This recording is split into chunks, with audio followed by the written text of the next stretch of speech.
Bihari Jaya Radha Madhava Kunja Bihari Hare Krishna Krishna Krishna Hare Hare Hare Rama Rama Rama Hare Hare Hare Krishna Krishna Krishna Hare Hare Hare Rama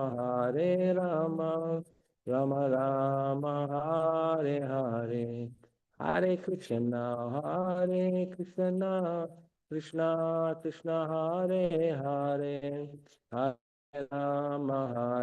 Rama Rama Rama Hare Hare Jaya Prabhupada Prabhupada Srila Prabhupada Prabhupada Srila Prabhupada Prabhupada Jaya Jaya Prabhupada Jaya Prabhupada Prabhupada Jaya Jaya Prabhupada Jai Sri Prabhupada Ki Jai. Om Namo Bhagavate Vasudevaya. Om Namo Bhagavate Vasudevaya. Om Namo Bhagavate Vasudevaya. Okay, reading from Srimad Bhagavatam, Canto 7, Chapter 2. Hopefully today's text is text number 37.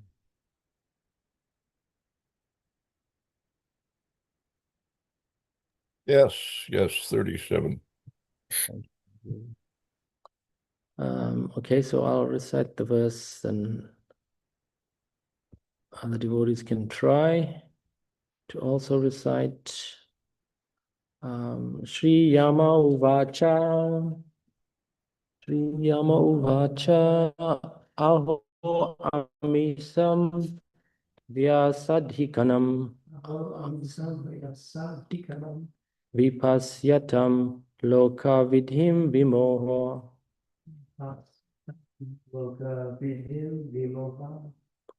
Yatra Gatas Tatra Gatam Manusyam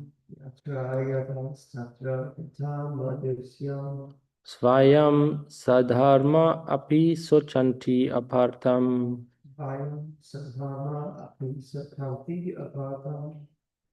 Jaya Shri Yama Uvacha Aho Amisam Vyasadhikanam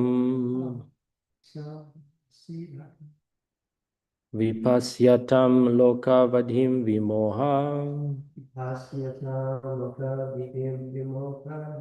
Yatra Gatas Tatra Gatam Manusyam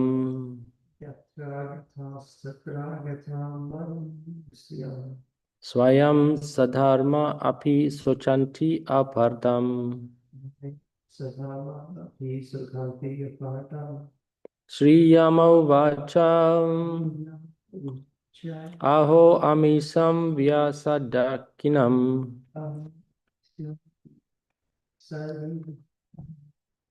Vipasyatam Loka Vidhim Vimoha Yatra Gatas Tatra Gatam Manusyam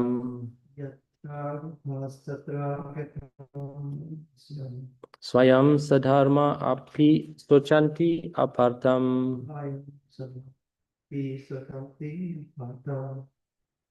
Okay, somebody wants to try?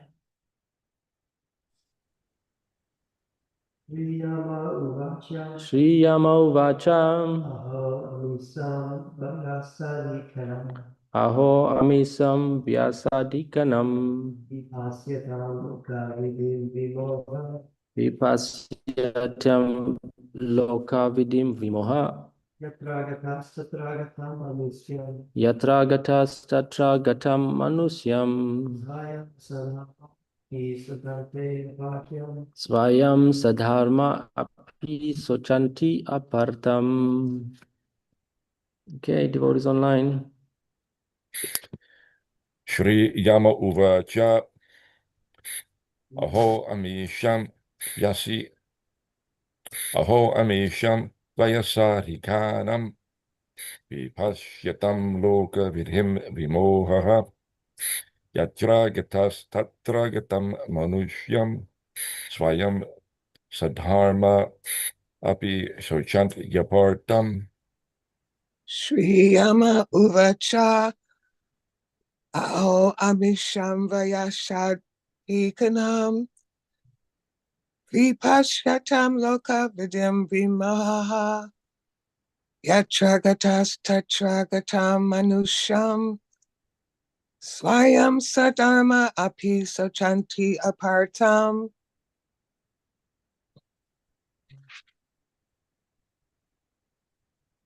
More.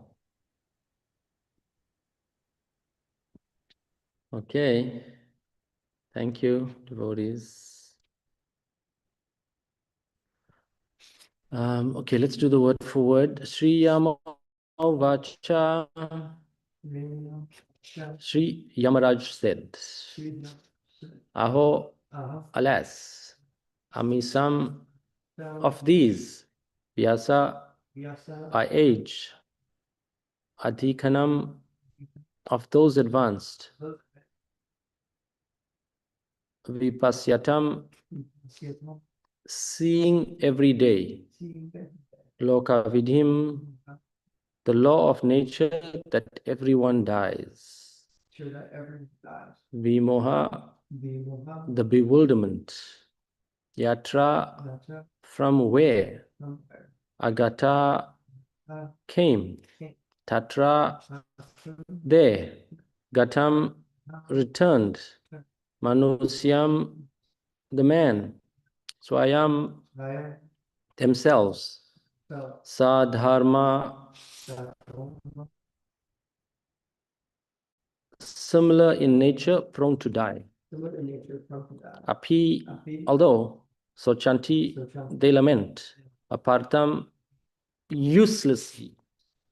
Translation by His Divine Grace, Srila Prabhupada. Sri Yamaraj said, alas, how amazing it is, these persons who are older than me have full experience that hundreds and thousands of living entities have taken birth and died. Thus, they should understand that they also are apt to die, yet still they are bewildered. The conditioned soul comes from an unknown place and returns after death to that same unknown place. There is no exception to this rule, which is conducted by material nature. Knowing this, why do they uselessly lament? Purport by His Divine Grace, Srila Prabhupada Ki Jai. The Lord says in Bhagavad Gita 2:28, Avyaktadini bhutani vyakta madhyani bharata avyakta nidhanani eva tatra ka paridevana. All created beings are manifest in their beginning, unmanifest in their beginning, manifest in the interim state, and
I'm going to read the purport. From this subtle state of unmanifestation comes manifestation, just as from ether, air is generated. From air, fire is generated. From fire, water is generated. And from water, earth becomes manifested. From the earth, many varieties of manifestations take place. For example, here's our Dhruva. Go ahead. From this subtle state of unmanifestation comes manifestation, just as from ether, air is generated. From air, fire is generated. From fire, water is generated. And from water, earth becomes manifested. From the earth, many varieties of manifestations take place. For example, a big skyscraper is manifested from the earth. When it is dismantled, the manifestation becomes again unmanifested and remains as atoms in the ultimate stage. The law of conservation of energy remains, but in the course of time, things are manifested and unmanifested. That is the difference. Then what cause is there for lamentation in either manifestation or unmanifestation? Somehow or other, even in the unmanifested stage, things are not lost. Both at the beginning and at the end, all elements remain unmanifested, and this does not make any real material difference. If we accept the Vedic conclusion as stated in the Bhagavad Gita, Anantavanta ime daha, that these material bodies are perishable in due course of time, nityas hokta sharirinaha, but that the soul is eternal, then we must remember always that the body is like a dress. Therefore, why lament the changing of a dress? The material body has no factual existence in relation to the eternal soul. It is something like a dream. In a dream, we may think of flying in the sky or sitting on a chariot as a king. But when we wake up, we can see that we are neither in the sky nor seated on a chariot. The Vedic wisdom encourages self-realization on the basis of the non-existence of the material body. Therefore, in either case, whether one believes in the existence of the soul or one does not believe in the existence of the soul, there is no cause for lamentation or loss of the body. In the Mahabharata, it is said, Adarshanad iha yataha bonash chadar shanam gata. This statement could support the theory of the atheistic scientist that the child in the womb of the mother has no life, but is simply a lump of matter. To follow this theory, if the lump of matter is aborted by a surgical operation, no life is killed. The body of a child is like a tumor, and if a tumor is operated upon and thrown away, no sin is involved. The same argument could be put forward in regard to the king and his queens. The body of the king was manifested from an unmanifested source, and again it became unmanifested from manifestation. Since the manifestation exists only in the middle between the 2 points of unmanifestation, why should one cry for the body manifested in the interim? Jai, thank you so much. Sorry, we have technical difficulty. Seems like even if we have the best internet, which we currently have, the material energy is always acting. So that from time to time, there's always bewilderment. So it's not that the internet doesn't work. The internet works first class, but somehow, for some reason, the computer decided not to connect and connected to the wrong network, and therefore the drama. Okay, Om Gyanatimarandasya Jananjana Shalakaya Chakshuramitam Yana Tasmai Shri Guruve Namaha Vanchaka Patrubhyascha Kripa Sindhurevacha Patita Nama Pavanebhyo Vaishnavabhyo Namo Namah. Jai Shri Krishna Chaitanya Prabhu Nityananda Shri Advaita Gadadhar Srivasti Gaur Bhaktavrind. Hare Krishna Krishna Krishna Hare Hare Hare Rama Rama Rama Hare Hare. So of course we see in these verses it's continuation of that story of the king that was cited in the previous verse of how when he died, his queens didn't want to release him. And we find that Yamaraj had to come and intervene Of course, Yamaraj is a Mahajan. He had to come and intervene. So he showed up as a small boy because, when small boys, well, small children for that matter, start to speak, the adults um, start to listen a little more attentively. So that, we see now practical example now, Dhanya is here sometimes. She also speaks philosophy from time to time. And so, we become very enthused when such a small person is, a small child is, speaking. So in this way, Yamaraj felt it's best, if I go there as some big Mahajan, might be difficult for the queens to hear and, come to their senses that they are just not allowing this body to be released. So in this way, Yamaraj appears as a small boy, and he is speaking in this particular verse. And he is just amazed. Alas, how amazing it is. These persons who are older than me have full experience that hundreds and thousands of living entities have taken birth and died. Thus, they should understand that they are also apt to die, yet they are still bewildered. So it was reminding me again, same point that Yamaraj is making, that in the course of time, Yudhishthira Maharaj also asked this question. Did he ask the question of Yamaraj also? Yeah, he did ask Yamaraj also. What is the most amazing thing? And this typically was Yamaraj's response, that the most amazing thing in the world is that we see all around us, people being born, people dying. Death is all around us. Still, we believe that we are not going to die. So this is, the living entity and how bewildered we are. So that particular conversation happened, always cited from Mahabharata, Vana Parva 3:13.116. And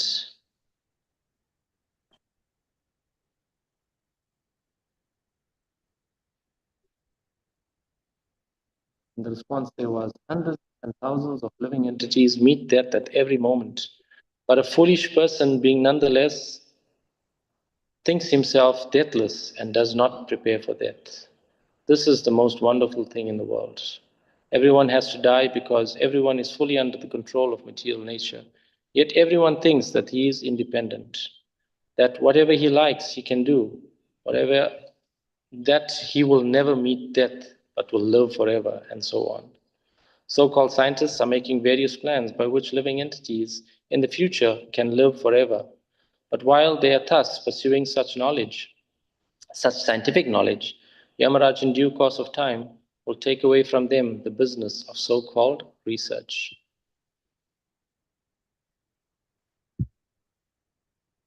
So death will come whether we like it or not. This particular verse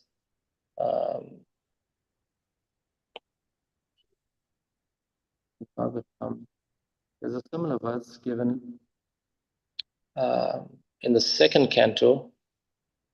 Just trying to find it quickly. 2:14, and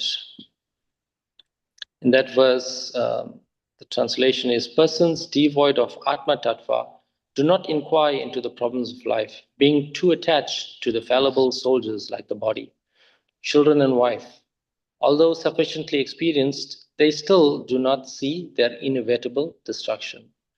And so I'll quickly read this purport. It's a short purport. Purport makes so many valuable points. The material world is called the world of death.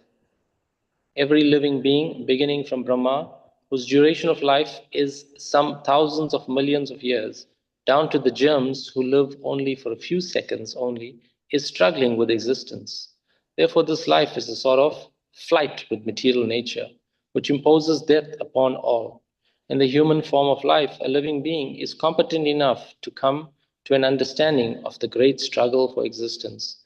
But being too attached to family members, society, country, etc., he wants to win over the invincible material nature by the aid of bodily strength, children, wife, relatives, etc.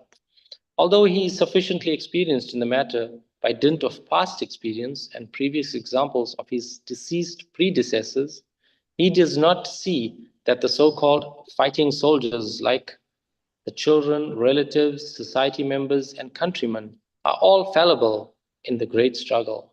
One should examine the fact that his father or his father's father has already died, and that he himself is therefore also sure to die. And similarly, his children, who are the would-be fathers of their children, will also die in due course. No one will survive in the struggle with material nature. The history of human society definitely proves it.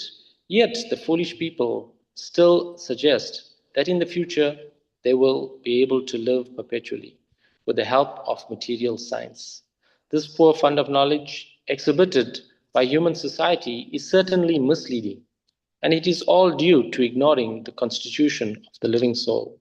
The material world exists only as a dream due to our attachment to it.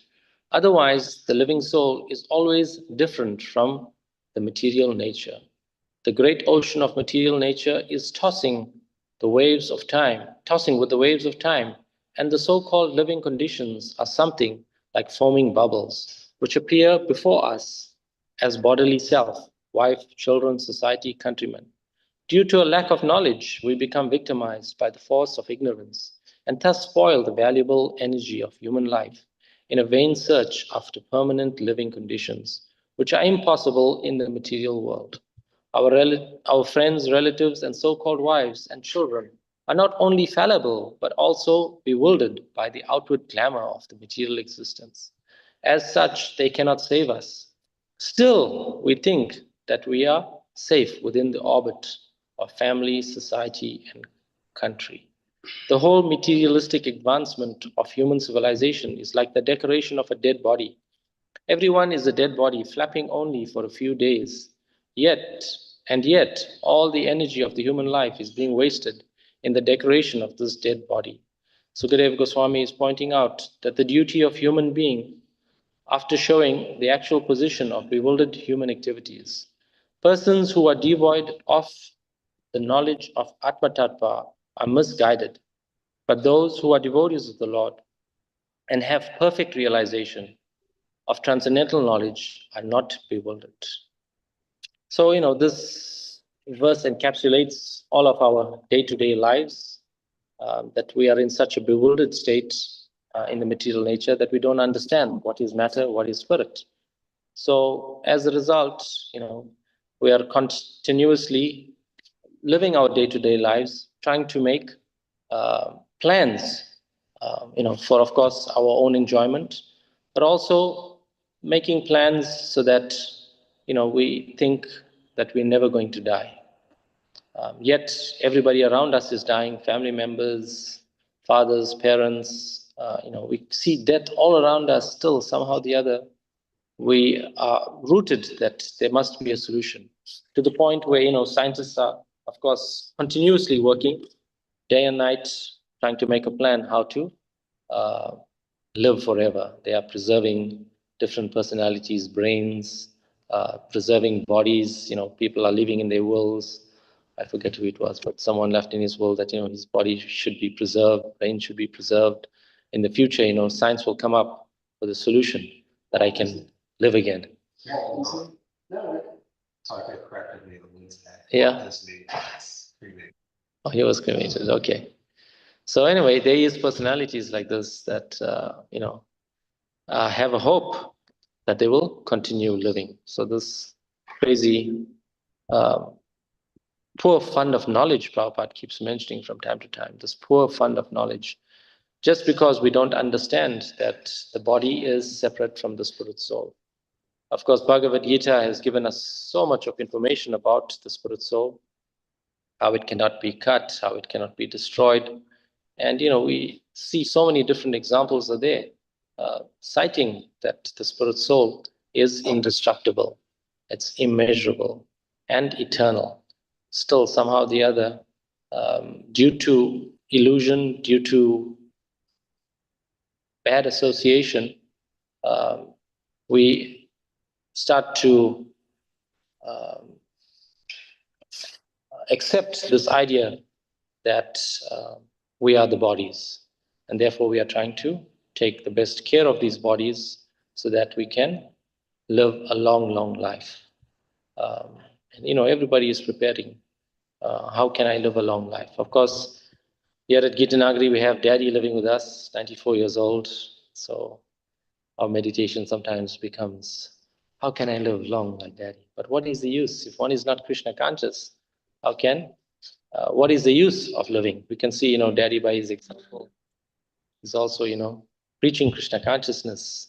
As people come visit the farm, they're very intrigued by his age. Yesterday he was sharing how, this visitors that came yesterday, they also speak Tamil. So it's, his mother tongue that his grandparents had spoken. So in this way, he had some nice exchanges. This lady was very intrigued that here in America she could meet, such an old person who also, could speak her mother tongue. And so, of course, he was sharing Krishna consciousness with her. So in this way, we, can become bewildered that, the goal of life is to live a long life. But that's not the goal of life. The goal of life is how we can share Krishna consciousness with others, but the ultimate goal is to be able to go back home, back to Godhead.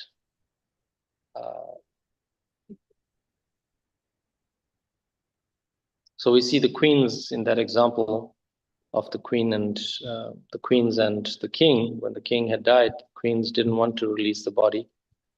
They were completely bewildered by the material energy, and wanted to keep his body forever, for a long, long time. But what happens after a period of time? If the body is not preserved, then the body will start to rot and smell. So Prabhupada is talking in the purport there about being manifest and unmanifest, and how this process works, that in the beginning everything is unmanifest, and then we understand from the Bhagavatam the process of creation, how Mahavishnu, from his paws, millions of universes are emanating, lying in the causal ocean. And of course, when he breathes out, all these universes are created. When he breathes in, there's complete annihilation of all of these universes. So this is our understanding from, like Prabhupada says, Vedic wisdom. But in the end, it becomes unmanifest again when there's annihilation. So, of course, we understand that in the material world, due to the time factor, there is this creative process going on. And so that's when the living entities become manifest due to taking on a material body. So we need to understand that we are not these bodies, we are spirit soul. The body will live for some time, but eventually the body will dwindle and die. So we can see that in the Bhagavatam, this message from different points of view, from different angles, is continuously repeated. The example Prabhupada is giving, why lament with the changing of dress? We're going from the cycle of birth and death, body after body, body after body. So it's like changing clothes. So why lament? So the point here is this lamentation for the body, is a useless waste of energy. One should understand what is matter, what is spirit, what are we doing in the material world, and make a plan how to get out. Of course, we also get stuck in this point of how did I end up here, in this material world. But we are here in the material world. Why spend so much of energy trying to figure out exactly how did the living entity fall? Let's make a plan to get out of this cycle of birth and death. Um, else?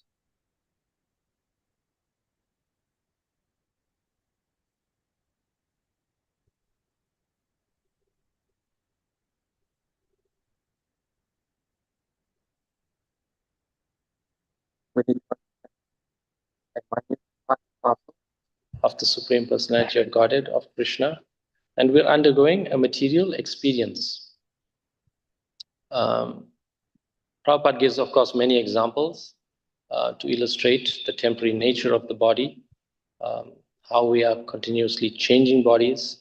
And one example he gives: if you throw something in the air, it's going to stay in the air for some time as it goes up, but eventually it's going to come right back down. So even though it may seem to be airborne, it's only temporary.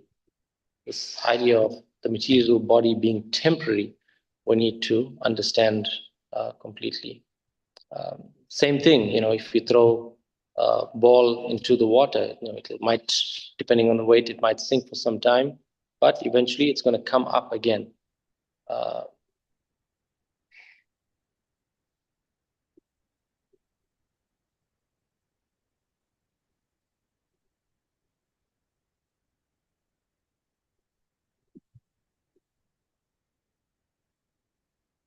Okay.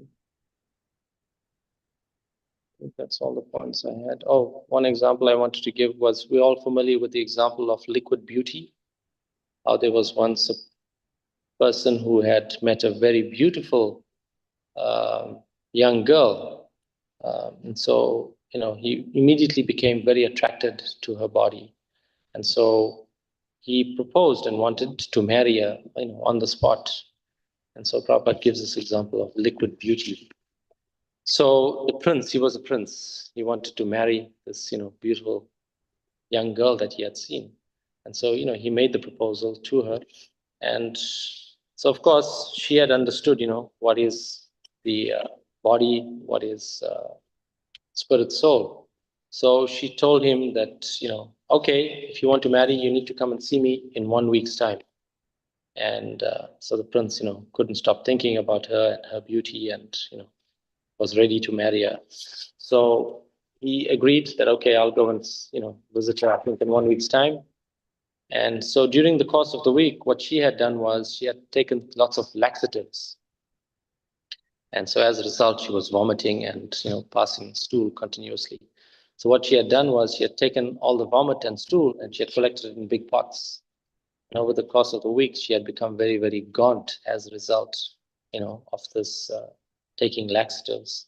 And so eventually, she was very frail looking, very pale, had become very, very thin, due to taking these laxatives over due course of time. But she was collecting all of this. So eventually the prince arrives at the door after 1 week, ready to marry her, all excited to take her hand in marriage, take her back to the kingdom.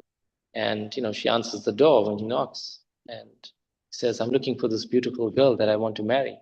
And she lives here. She gave me this address.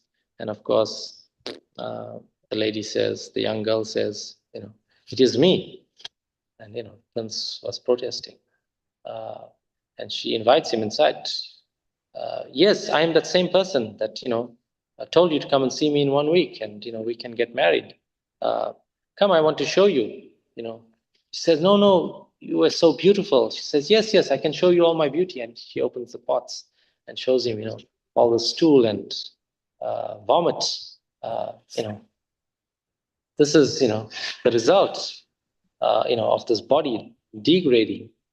And so it is me. But of course, the prince refused to accept that, it was the same very person. So this example, illustrates that, we are very much attracted to the outward appearance of, boy and girl, for that matter. But these are just material things. This is just a material body. But somehow we still, when we see beautiful people around us, still, it's almost like this natural attraction is there. But it is just identification with the body. And when we identify with the body, we get trapped in this cycle of birth and death.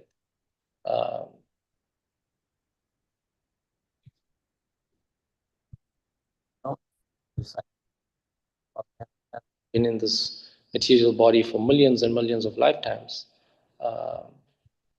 So somehow or the other, we do not inquire, who am I? what is my purpose in the material world, and what is the goal of life. So for the scientists, for that matter, of course, the examples are given. Prabhupada gives so many examples. The scientists, of course, they believe, or the atheists, they do not believe in God. And in this purport also, Prabhupada is mentioning that even if you are an atheist, still there is no cause for lamentation, because the atheists believe that there is no spirit soul, there is no God, and there's just this interaction of chemicals coming together and causing this human form of life. But Prabhupada is giving the example of that if we support this theory of uh,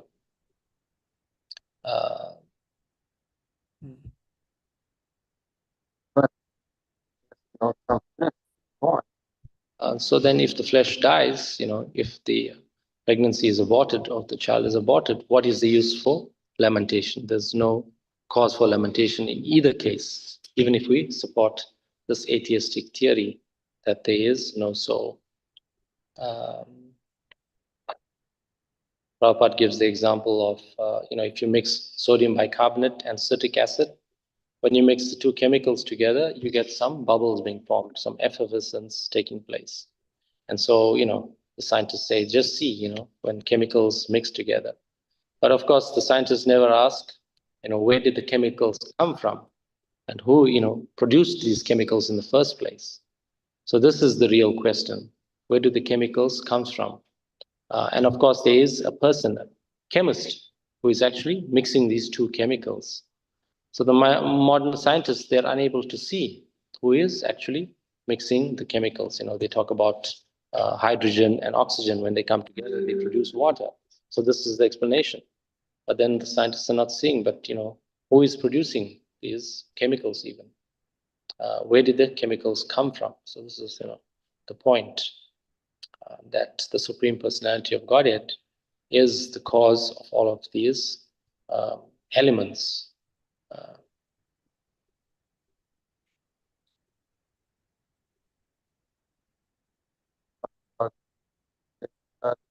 Fire, ether, mind, intelligence, and ego, all these together, these comprise my separated material energies. So we understand that in the material world we're undergoing material experience, and we need to engage in the devotional service of the Lord. And by engaging in the spiritual activity of devotional service, we can gradually purify ourselves and become qualified to be able to go back home, back to Godhead. So this is the point. What is my purpose in the material world? That matter and spirit are separate, and the material body is going to die. So that's all the points I got. Any questions, comments, additions, corrections?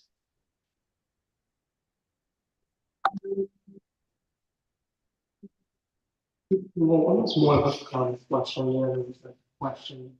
Mhm. See in the purport, this word remain pops a lot, especially in this last sentence of both the beginning and at the end, all elements remain unmanifested, and this is not making a material difference. So I'm just kind of wondering why remain is being used. Is that, forgive me for my science speak, but that makes me think of something like the rate of change of the elements, material elements over time is something like zero. Is that akin to saying that the soul never comes in contact with the material energy? I'm confused why the remain is being used.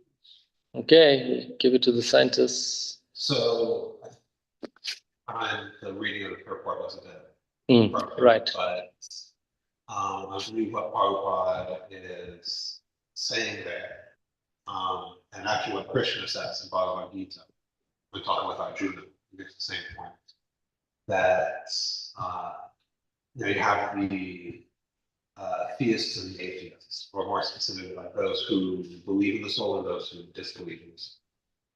If you're one who believes in the soul, then this actual person is still living, right? They just moved on to somewhere else.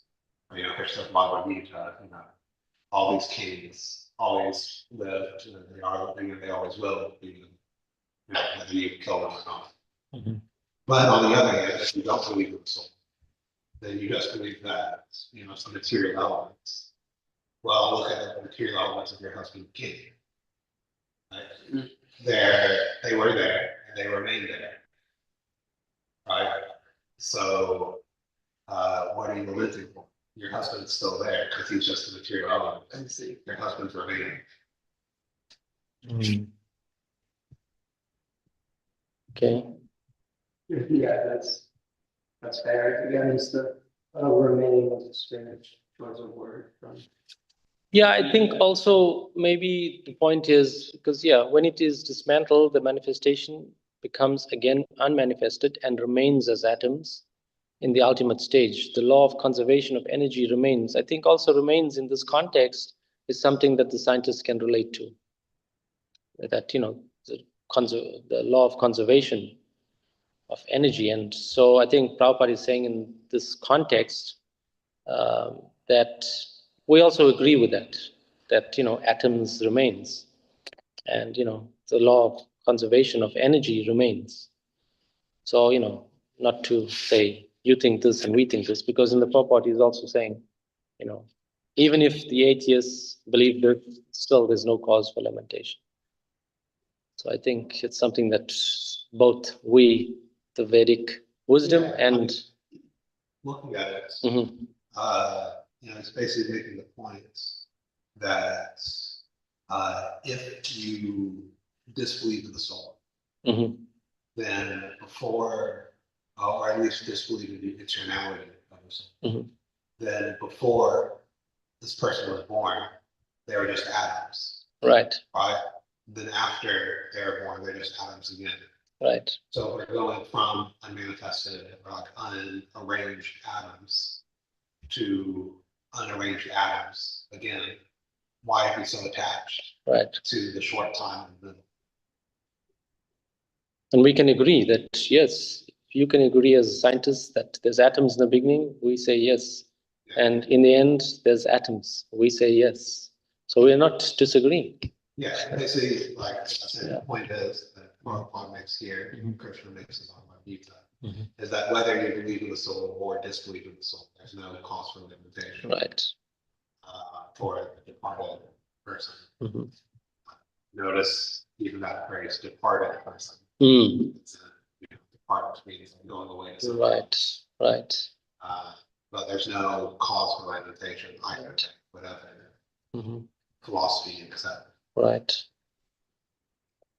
Next question. My next question is related to your comments on, I suppose, beauty and then attachment to material and how that continues the cycle of birth and death.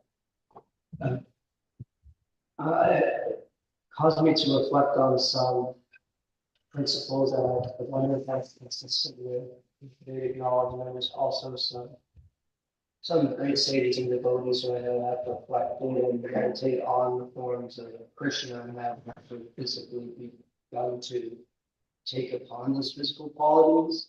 And then I suppose the other anecdote that I have is when I think of something like an illness or an ailment, how that physical manifestation is the reflection of some higher spiritual ailments or symptoms. I don't know if that's consistent with our beliefs, but So for the as first convince, meditation on the beauty of Krishna's form is different than meditation. That's the question. yeah.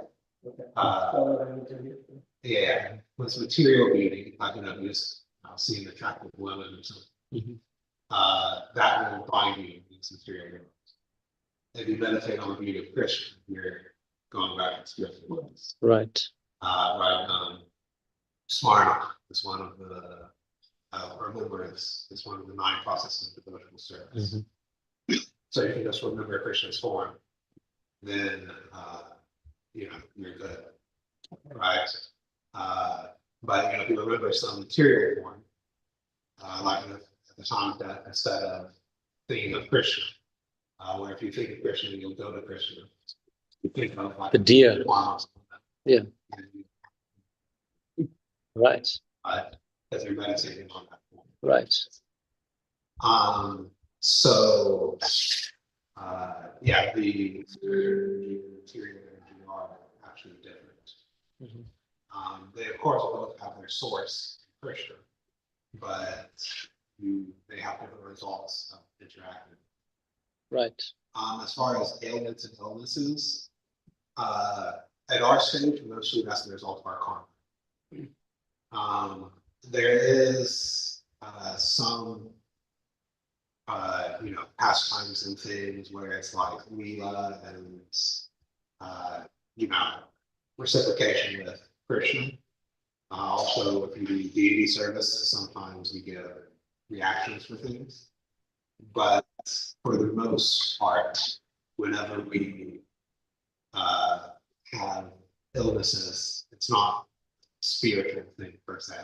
It's like you have some karma that you have to suffer, and it's kind of right. We shouldn't think that, especially since we're on stage, think that all the activities that we are doing and everything that happens to us is like these big pastimes that are I see. coming to us from the Lord's pastime energy.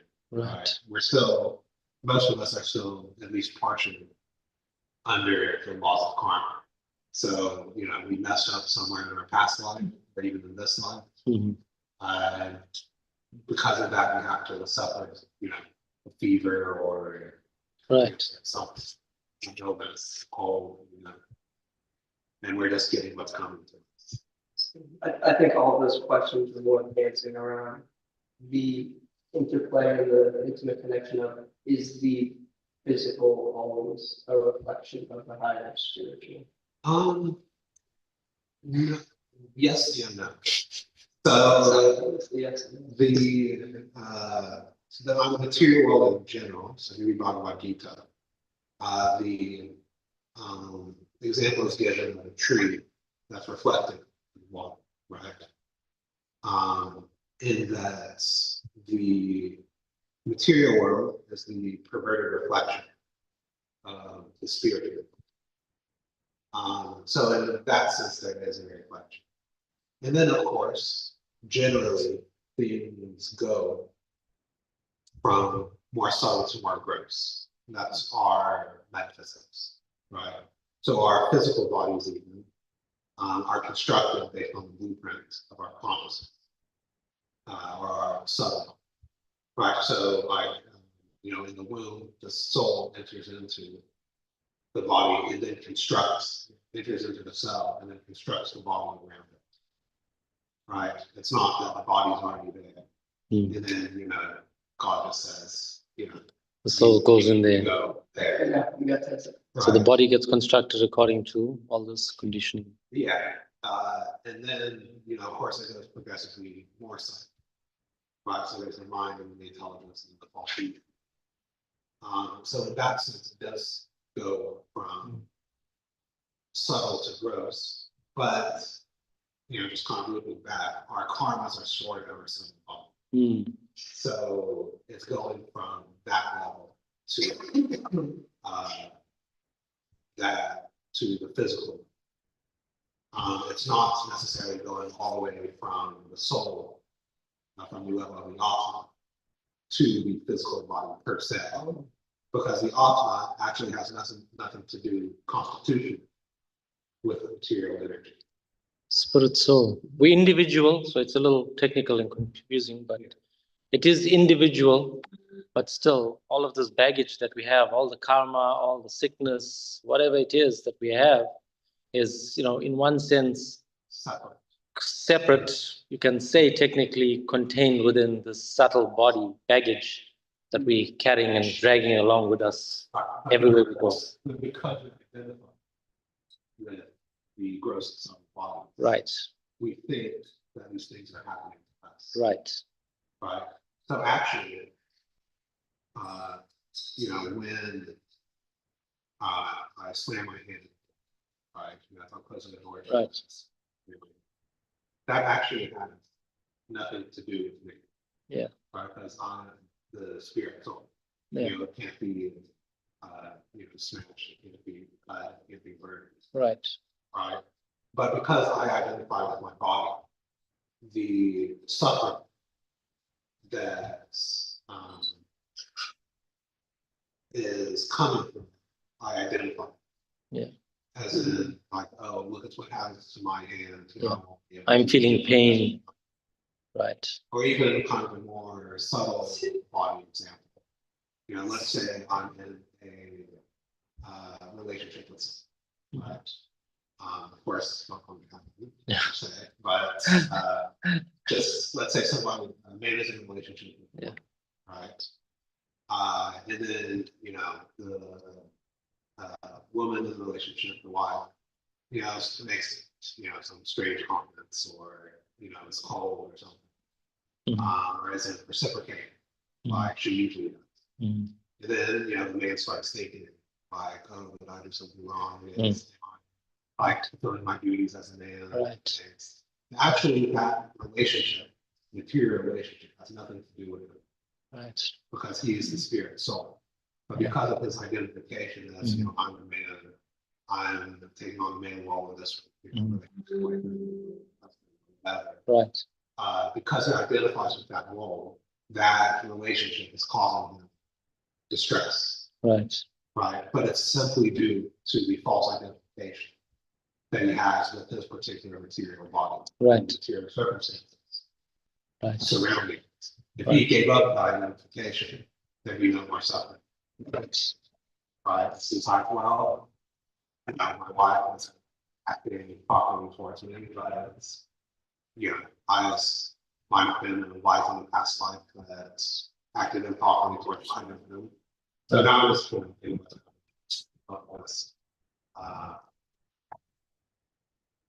do my spiritual duties, and if it persists, I'll take sannyas, forget the whole thing. And but actually, this relationship has nothing to do with it. right, Right. So in one sense, the soul is separate from the material elements. But because of false identification, we feel the pains and pleasures of the grossly and subtle material elements as if it was affecting ourselves. What I'm understanding then is there are some instances where the material manifestation and its symptoms are emanations from the spirit soul, but there are also many cases that you're speaking of where there's the feedback loop between the subtle and the gross body, which could be. For the most part, everything takes place in material, interplay between the subtle and the gross body. Pretty much. I mean, the spirit soul is animating them. Okay, but I'm confused with the reflection of like that bonding tree metaphor comes in where, some true spiritual sense and understanding where that. So the bonding tree example is that everything that is existing in Bhagavatam is thanks, Lee Kishori. is existing in the spiritual, in the actual tree. Right. So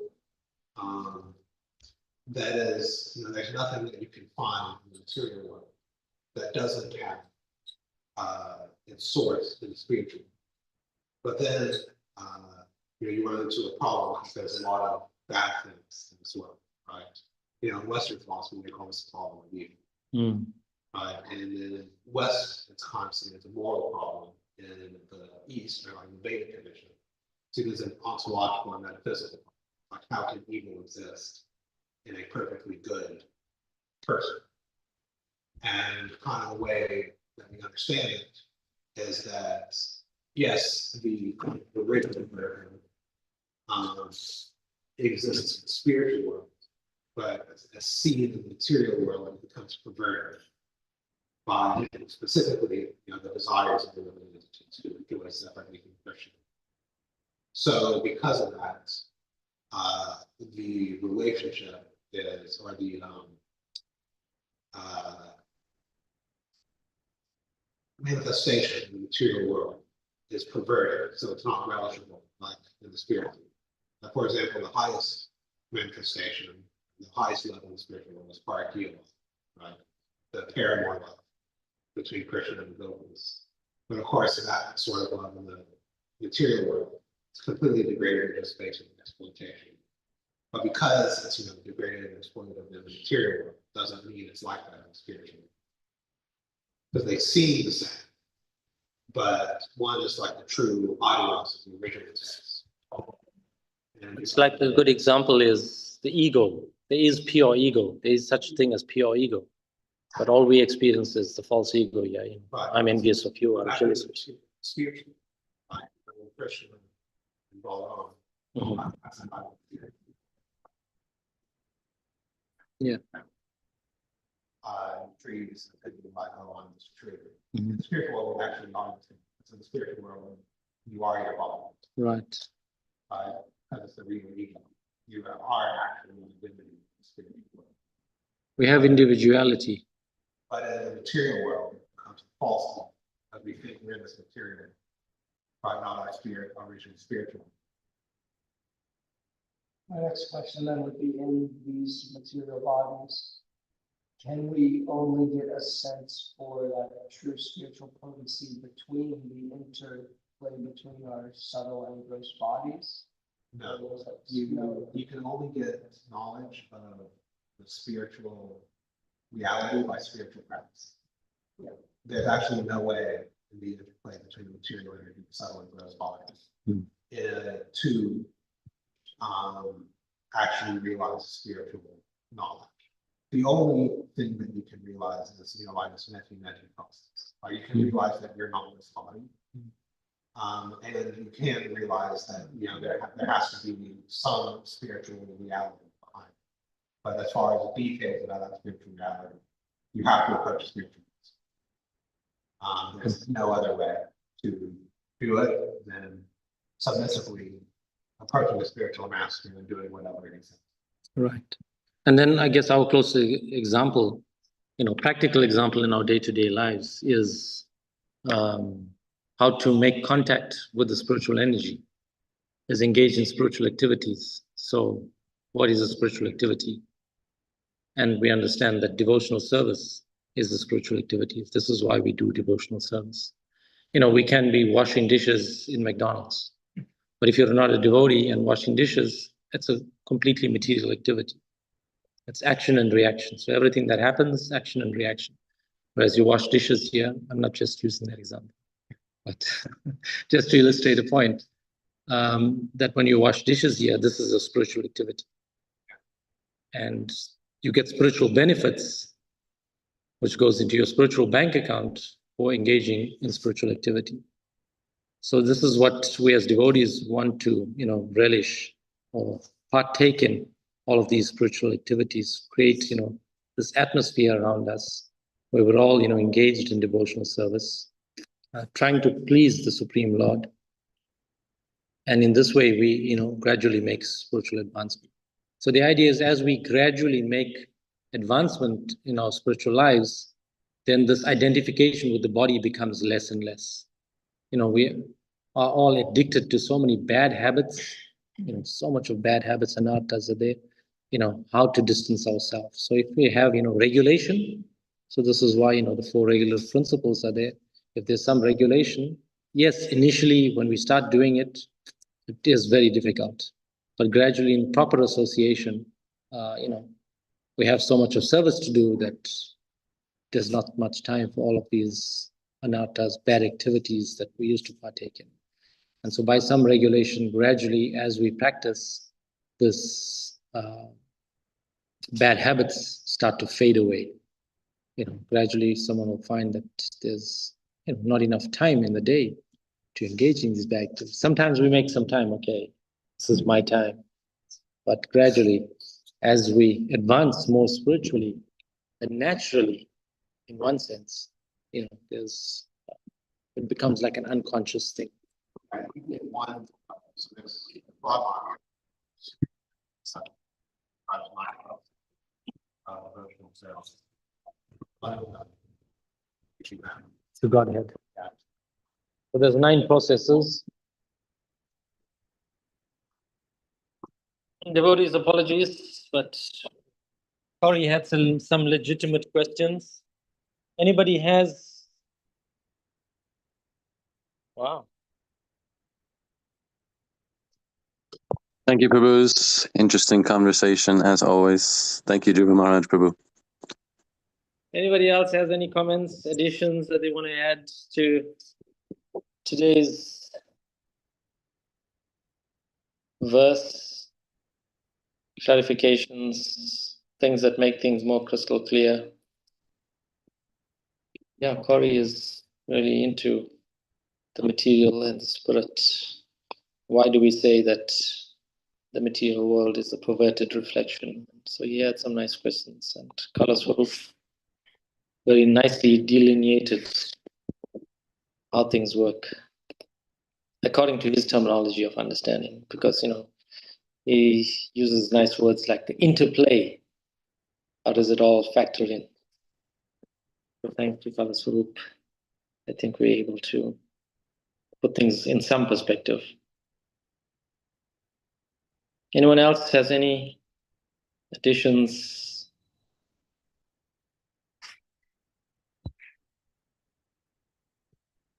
All right, I'll try to connect the computer. For greetings. Thank you, devotees. Hare Krishna.